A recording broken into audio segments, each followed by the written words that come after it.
Last Tuesday, April 22nd, the U.S. Treasury Secretary Scott Bessent represented that, quote, there will be a de-escalation, end quote, in the Trump-initiated trade war with China in the, quote, very near future, end quote.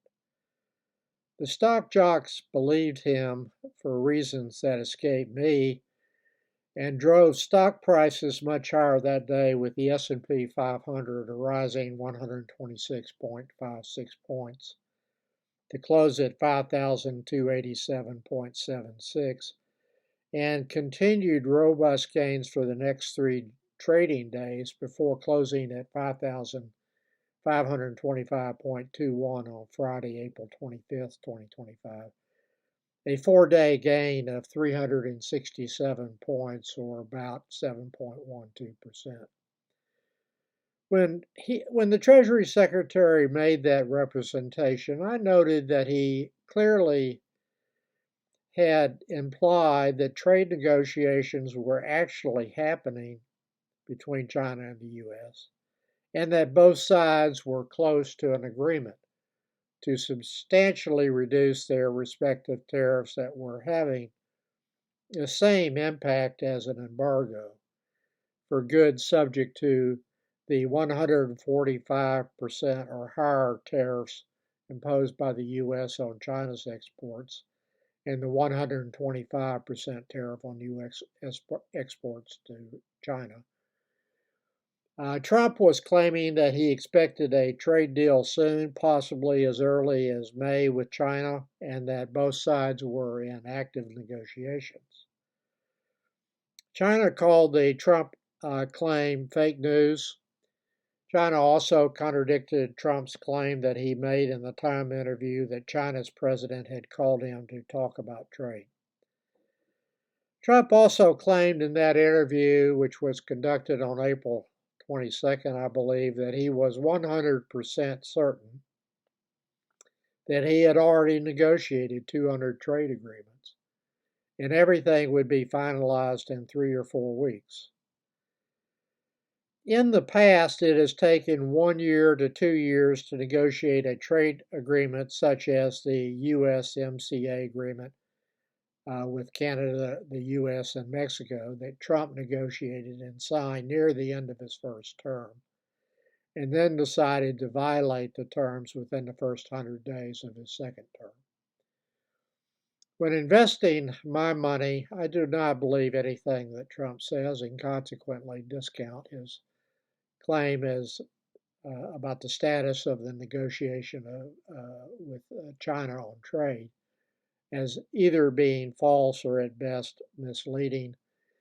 Trump has negative credibility and is, in my opinion, the least credible, well-known person in the world today.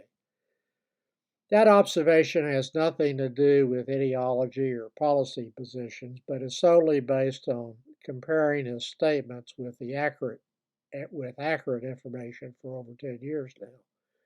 He rarely makes a substantive comment that is neither false nor misleading. He exists, and this is without question in my mind, in a self-created Orwellian universe that facts will never be able to penetrate. As to Bessent, I mentioned in a previous video that I will link in the more section below that I viewed it as more likely than not that he was manipulating investors by making a claim that had no factual foundation or an inadequate factual foundation that supported the assertions that he was making. Today, Monday, April 28th, Bessent said in an interview that it was up to China to de-escalate the trade war. That tells me that there was probably no basis whatsoever for Bessent claiming on 422 that there would be a de-escalation in the very near future. He has already lost credibility among many investors, including me. And why would China de-escalate when it was Trump who started the trade war? And why would it agree to a mutual reduction in tariffs as a condition precedent to trade talks, particularly when the lower tariffs would still have the same or close to the same impact as an embargo. China has made it clear in a number of public statements that it is not going to negotiate with Trump under these conditions that Trump has imposed on it.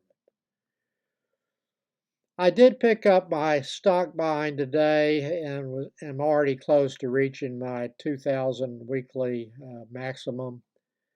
I will switch to a seller at some point after the VIX returns to below 20 movement, as I discussed in my last blog post. My stock allocation is so low that I want stocks to crater. I wouldn't lose any sleep if stocks went down 40 or 50%. And I'm not concerned about the ones that I do own going down in price. I will be discussing in my next blog at least $15,000 in principal amount of corporate bond purchases. With the first mortgage bonds that I've been buying rising in price as of late, I have only found two that I was willing to buy, and those will be discussed in my next post. The remainder of the purchases are senior unsecured bonds, investment grade corporate bonds, mostly maturing in 2033 to 2035 that have 5% or higher coupons that I was able to buy below par value.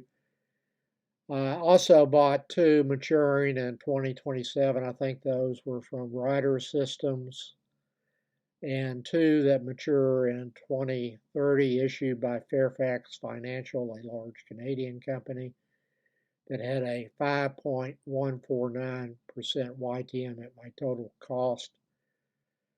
I'm extending my bond duration slightly for several reasons as previously discussed in the blog and in these videos. I have a constant stream of proceeds each week from maturing securities. Those would be treasury bills and corporate bonds primarily, and a few CDs.